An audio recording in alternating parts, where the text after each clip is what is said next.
1928. A young priest, Joseph Steiger, is approached by a bishop with an unusual request. He asks Steiger to assist in an exorcism at the monastery where he serves.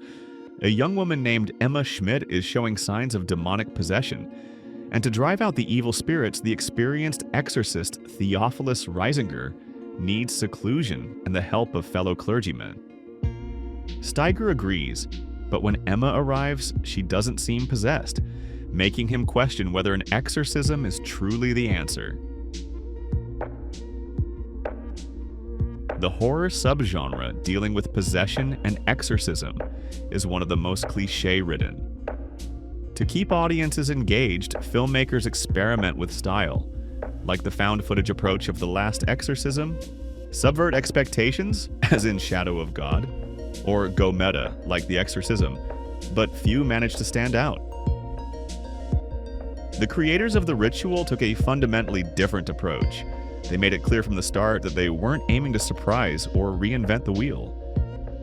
Essentially, their only card to play was the fact that, unlike many other exorcism films, The Ritual is based on real events, the most extensively documented exorcism in U.S. history, in which a woman named Emma Schmidt, also known as Anna Eklund, was allegedly cleansed of demonic possession.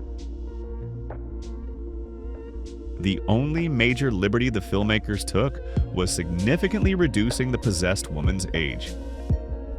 In reality, Schmidt was 46 at the time of the 1928 Ritual, but Abigail Cowen, who plays her, isn't even 30, a choice that's understandable from a production standpoint.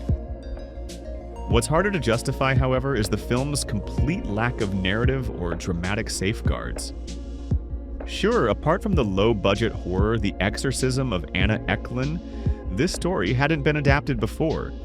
But The Exorcist and its countless sequels, remakes, and knockoffs still exist, and compared to them, The Ritual offers nothing new. The filmmakers recount the events as if they didn't realize that slapping "based on a true story" on the poster isn't enough to make it compelling or original.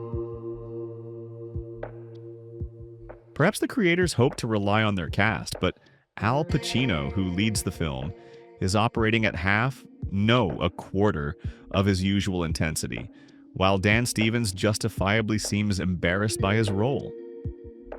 Yes, Father Steiger is grappling with a crisis of faith after his brother's recent suicide, but how can he keep insisting the girl just needs a psychiatrist after witnessing bending metal bed frames and other supernatural phenomena? Interestingly, Ben Foster was originally cast in the role but left early in production, likely realizing what he'd signed up for. Many exorcism films compensate for cliched storytelling with strong visuals, but The Ritual doesn't even have that. It's poorly shot and blandly directed, with no sense of scale or suspense. In an interview, writer-director David Midell admitted he knew he wasn't making a film for critics, but he may have overcorrected, as the movie was not only panned by critics but also flopped at the box office. And in this case, it is entirely deserved.